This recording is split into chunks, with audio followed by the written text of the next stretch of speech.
Ses abonnés n'y croyaient plus. Après des mois de fermeture, les salles de sport ont pu rouvrir en Allemagne, dans les régions où le taux de contamination au Covid-19 est stable et ne dépasse pas les 50 cas pour 100 000 habitants.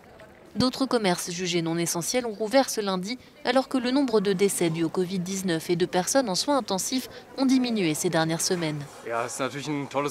Oui, c'est vraiment génial de pouvoir enfin refaire du vrai sport après 3 mois de jogging et quelques pompes à la maison. Malgré les restrictions avec le masque et tout le reste, on retrouve un peu de liberté.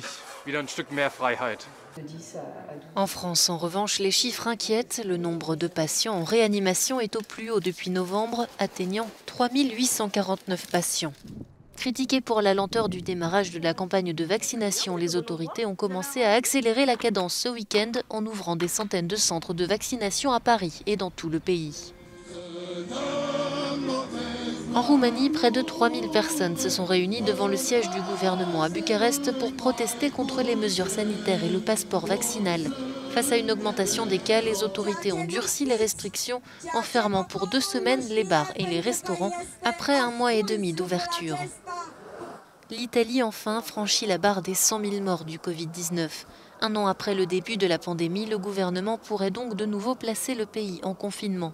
Mais avant d'envisager cette option, les autorités misent sur la vaccination de masse.